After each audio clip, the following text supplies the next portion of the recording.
How one can know whether his Eemaan is strong or weak, and what steps should be taken in improving my Eemaan.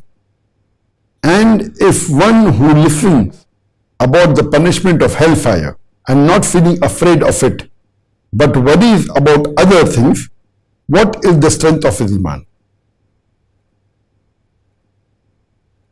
The question posed by Revert, and he's asking that how will a person come to know whether his Eemaan is strong or weak? And what steps should be taken to improve the Eemaan? And the last part is that if a person hears and knows about the punishment of hellfire and yet is not worried about that and worried about the worldly things, then what is his status? Regarding the first part of the question, that how does one come to know that his Eemaan is strong? A person, when he keeps on following the teachings of Quran and Sahih Hadith, the more he follows, he realizes that his Eemaan is strong. For example, when he goes out, a Muslimah knows that she should wear the hijab. The outside world may not be doing hijab. She is doing hijab. You know that the Eemaan is strong. We know that people do wrong things. They cheat. You are not cheating. People tell lies. You don't lie. You are honest. And the more you follow the Quran and Sahih Hadith, you come to know Eemaan is strong. How do you increase your Eemaan? Well, the best way to increase your Eemaan is to read the translation of the Quran, read the translation of the Hadith of the beloved Prophet ﷺ, read the Seerah of the Prophet ﷺ, read the Seerah of the Khulafa Rashidin, of the Sahabas. When you look at the lifestyle, you are empowered. You realize that how strong they were in Eemaan and how weak we are in Eemaan. So if you read the stories of the Sahabas, your Eemaan increases. I'd like to give you one incident. That once there was a person who comes and tells the Prophet that the neighbor that is there is not allowing him to build the boundary wall of the house because the tree is in between. So the Prophet tells the neighbor that if you give that one tree and allow him to build his boundary wall, I will give you a tree in Jannah. And he refuses. He doesn't agree. So when one of the Sahaba, Abu Darda, he hears about this, he goes and asks the Prophet that if I get that tree and see to it, give it to him, will I get a tree in Jannah? The Prophet said, yes, why not? So he goes and tells that neighbor that, do you know who I am? He said, no. He says, I am Abu Darda, who owns the biggest and the most precious garden of dates in Medina. So it is, of course, who does not know you? Then he says that, will you give me this tree which is coming in between your neighbor, boundary wall? And for that, in exchange of that tree, I will give you my complete garden of dates, which is the best in Medina.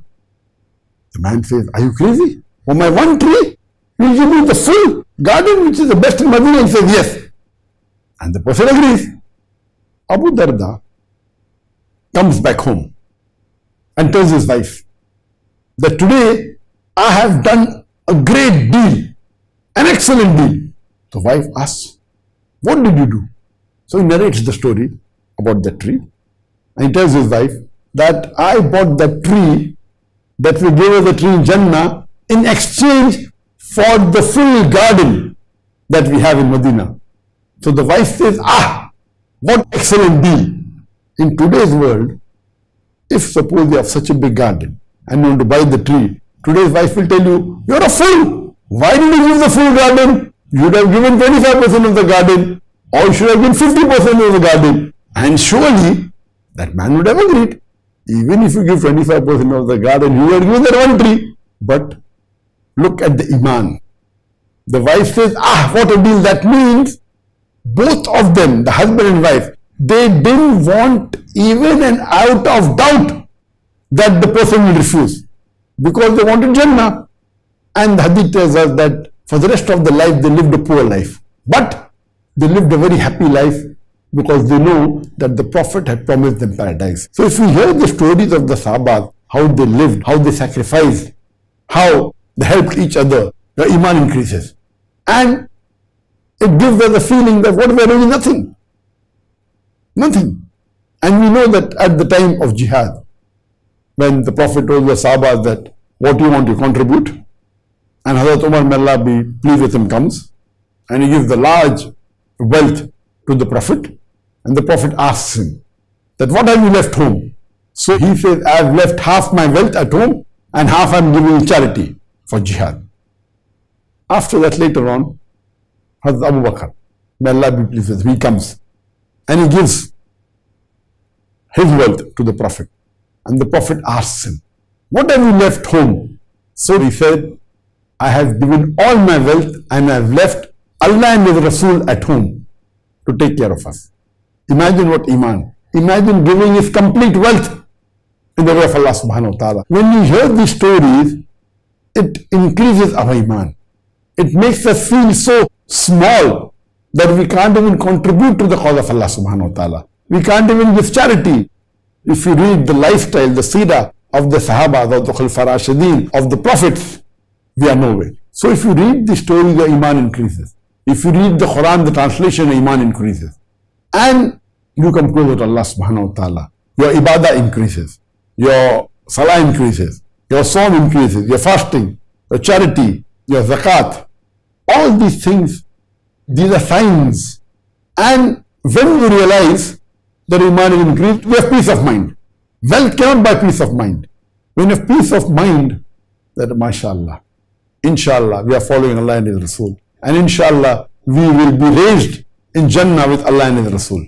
As the Prophet said, that you will be raised with the people who you love.